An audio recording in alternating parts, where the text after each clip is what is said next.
Last வீடியோவில் இந்த internet நம்ம மூளையை எந்த அளவுக்கு பாதிக்குது அப்படின்னு சொல்லி பார்த்தோம். இந்த வீடியோவில் அந்த பாதிப்புனால நமக்கு என்ன நடக்குது அப்படின்றத பார்ப்போம். மறக்காமல் சேனலை ஃபாலோ பண்ணிக்கோங்க. ஃபஸ்ட்டு விஷயம், ஒரு தடவை ஸ்க்ரால் பண்ணும் போதும் மூளையில் டொபமைன் சொல்லக்கூடிய ஹார்மோன் அதிகமாகிக்கிட்டே போகும்.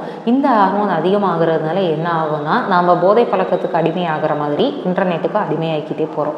ரெண்டாவது விஷயம், நைட் நேரத்தில் ஃபோன் யூஸ் பண்ணும் போது என்ன ஆகுனா, அதிலிருந்து வர ப்ளூ லைட்டு மூளையில் மெலட்டனின் சொல்லக்கூடிய ஹார்மோனை சப்ரஸ் பண்ணுது. இதனால என்ன ஆகும்னா, நைட் நம்ம தூங்கணும்னு நினைச்சாலும் தூங்க முடியாத ஒரு சுச்சுவேஷனுக்கு போகிறோம். நம்ம கண்டினியூஸாக ஸ்க்ரால் பண்ணிக்கிட்டே போகும்போது இன்ஸ்டன்ட் ரிவார்ட்னால என்ன ஆகுதுன்னா, நம்ம ஒரு விஷயத்து மேலே வைக்கிற கவனமே குறைய ஆரம்பிக்குது. இதுதான் டிஜிட்டல் டிமென்ஷியான்னு சொல்லுவாங்க. சீக்கிரமாக எல்லா விஷயங்களையும் மறக்கிறது, எங்கே எதை வச்சோம் மறந்துடுறது, இதெல்லாம் வரதுக்கான ரீசன் இதுதான். நாலாவது விஷயம், கண்டினியூஸாக ஸ்க்ரால் பண்ணிகிட்டு இருக்கும் போது ஸ்ட்ரெஸ் பாத்வேவாக ஸ்டிமுலேட் ஆகுறதுனால என்ன ஆகும்னா, எப்பயுமே ரொம்ப டிப்ரெஸ்ஸாக இருக்கிறது, இல்லை ரொம்ப பதட்டமாக இருக்கிறது, அந்த மாதிரி ஒரு சுச்சுவேஷனுக்கு போகும்.